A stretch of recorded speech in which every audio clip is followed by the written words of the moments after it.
പഠിച്ചതെല്ലാം മറന്നു പോകുന്നതായി തോന്നുന്നുണ്ടോ? വളരെ നന്നായി പഠിച്ചതാണ്, പഠിച്ചപ്പോൾ എല്ലാം മനസ്സിലായതുമാണ്. എന്നാൽ നെക്സ്റ്റ് ഡേ ആകുമ്പോൾ എല്ലാം മറന്നു പോകുന്നു. മൈൻഡ് ഫുൾ ബ്ലാങ്ക്, ഒന്നും ഓർത്തെടുക്കാൻ പറ്റുന്നില്ല. നിങ്ങൾ നിങ്ങളെ തന്നെ ഡൗട്ട് ചെയ്യാൻ തുടങ്ങുന്നു. എനിക്ക് മെമ്മറി പവർ കുറവാണോ? മറ്റുള്ളവർക്ക് എങ്ങനെയാണ് ഇത്ര നന്നായി ഓർക്കാൻ കഴിയുന്നത്? പഠിച്ചത് എന്തുകൊണ്ട് മറന്നുപോകുന്നു എന്നും അത് എങ്ങനെ ഫിക്സ് ചെയ്യാമെന്ന ന്യൂറോ സയൻസ് ബേസ്ഡ് ആയ 7 സ്ട്രാറ്റജീസ് ആണ് ഞാൻ ഇന്ന് നിങ്ങളുമായി ഷെയർ ചെയ്യുന്നത്. 1. Rereading creates a false sense of learning. ഒരു ടോപ്പിക് വീണ്ടും വീണ്ടും വായിക്കുമ്പോൾ ബ്രെയിൻ പറയും, ഇതെനിക്കറിയാം, അത് പഠിച്ചതാണ്. എന്നാൽ ട്രൂ ലേണിംഗ് അവിടെ നടക്കുന്നില്ല. ഫെമിലിയാരിറ്റി ഇഫക്റ്റ് എന്നാണ് ഇതറിയപ്പെടുന്നത്.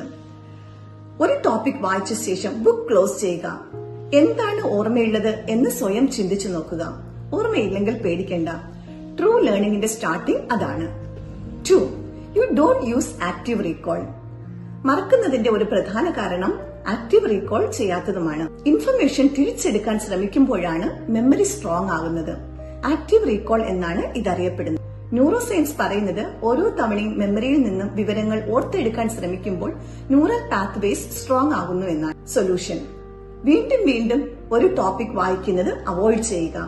വായിച്ച ടോപ്പിക്കിൽ നിന്ന് വിവരങ്ങൾ ഓർത്തെടുക്കാൻ ശ്രമിക്കുക.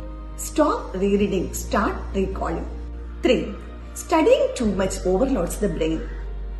കോഗ്നിറ്റീവ് ലോഡ് തിയറി പറയുന്നത് വലിയ ടാസ്കുകൾ ബ്രെയിനിന് ഭയമാണ് എന്നാണ്. എൻറ്റയർ സിലബസും ഇന്ന് പഠിക്കണം എന്ന് നിങ്ങൾ ചിന്തിക്കുമ്പോൾ ബ്രെയിനിന് അത് വലിയ ടാസ്കായി തോന്നുന്നു. ലോഡ് കൂടുമ്പോൾ ബ്രെയിൻ ഷട്ട് ഡൌൺ ആകും, ഒന്നും ഓർക്കാൻ കഴിയില്ല. സൊല്യൂഷൻ: ഒരു സബ്ജക്റ്റിലെ 1-2 ചാപ്റ്റേഴ്സ് ഇന്ന് പഠിക്കും എന്ന് മനസ്സിൽ ചിന്തിക്കുക. അങ്ങനെ ഒരു 5 മിനിറ്റ്സിന് വേണ്ടി സ്റ്റാർട്ട് ചെയ്യുക. ഒന്ന് സ്റ്റാർട്ട് ചെയ്യുമ്പോൾ റിവാർഡിംഗ് ഹോർമോണായ ഡോപ്പമിൻ നമ്മുടെ ബ്രെയിനിൽ റിലീസ് ആവുകയും അത് കൂടുതൽ പഠിക്കുന്നതിനുള്ള മോട്ടിവേഷൻ നമുക്ക് നൽകുകയും ചെയ്യും. 4. No spacing between study sessions. എല്ലാം ഒരു ദിവസം പഠിച്ചാൽ പ്രൊഡക്റ്റീവായി തോന്നും, എന്നാൽ ഒന്നും ഓർമ്മയിൽ നിൽക്കില്ല. സ്പേസിംഗ് ഇഫക്റ്റ് അനുസരിച്ച് പഠിക്കുന്നതിനിടയിൽ ചെറിയ ബ്രേക്ക് എടുത്താൽ ഓർമ്മ ശക്തമാകും എന്നാണ് പറയുന്നത്. സൊല്യൂഷൻ: ഇന്ന് പഠിക്കുക, 2 ദിവസം കഴിഞ്ഞ് ആ ടോപ്പിക് വീണ്ടും വായിക്കുക. ഒരാഴ്ച കഴിഞ്ഞ് പിന്നെയും ആ ടോപ്പിക് വായിക്കുക. അത് നിങ്ങളുടെ ലോങ് ടേം മെമ്മറിയിൽ ഫീഡ് ആയിരിക്കും. 5. Stress blocks memory access. നിങ്ങൾക്ക് സ്ട്രെസ് കൂടുമ്പോൾ ഫിയർ സെന്ററായ അമിഗ്ഡാല ആക്റ്റീവ് ആവുകയും തിങ്കിംഗ് ഏരിയയായ പ്രീഫ്രോണ്ടൽ കോർട്ടക്സും ഓർമ്മ കേന്ദ്രമായ ഹൈപ്പോതലാമസും ബ്ലോക്ക് ആവുകയും ചെയ്യും. അതുകൊണ്ടാണ് ചിലപ്പോൾ നമ്മൾ പറയുന്നത്, എനിക്കറിയാം പക്ഷെ ഓർക്കാൻ കഴിയുന്നില്ല.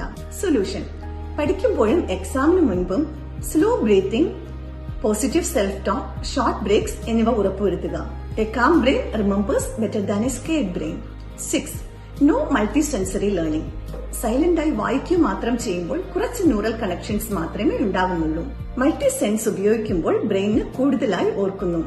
സൊല്യൂഷൻ: ഓർമ്മയിൽ നിന്നും എഴുതുക, ആൻസേഴ്സ് ഉറക്കി പറയുക, ഡയഗ്രംസ് വരയ്ക്കുക, വാളിനോട് എക്സ്പ്ലെയിൻ ചെയ്യുക. ഇങ്ങനെ ചെയ്യുമ്പോൾ ന്യൂറൽ എൻകോഡിംഗ് ശക്തമാകും. 7. Lack of sleep destroys memory consultation. ഉറങ്ങുമ്പോഴാണ് ഹിപ്പോകാമ്പസ് ഷോർട്ട് ടേം മെമ്മറിയിൽ നിന്ന് ലോങ് ടേമിലേക്ക് ഇൻഫർമേഷൻ ട്രാൻസ്ഫർ ചെയ്യുന്നത്. No sleeping, no saving. Solution: 7 മണിക്കൂർ ഉറങ്ങുക. എക്സാമിന് മുൻപുള്ള ദിവസങ്ങളിൽ പോലും ഉറങ്ങാതിരിക്കരുത്. A rested brain remembers than a tired one. ഓർക്കുക, മറക്കുന്നത് വീക്ക്നെസ് അല്ല, ബെറ്റർ സ്റ്റഡി മെത്തേഡ് ബ്രെയിൻ ആവശ്യപ്പെടുന്നു എന്നതിന്റെ തെളിവാണിത്. ബെറ്റർ സ്റ്റഡി മെത്തേഡ് യൂസ് ചെയ്ത് നിങ്ങൾ പഠിച്ചാൽ പഠിക്കുന്നതൊന്നും മറക്കില്ല. Study smart, trust your brain. And remember, your brain is powerful when used correctly. Keep learning, keep growing. Have a great life.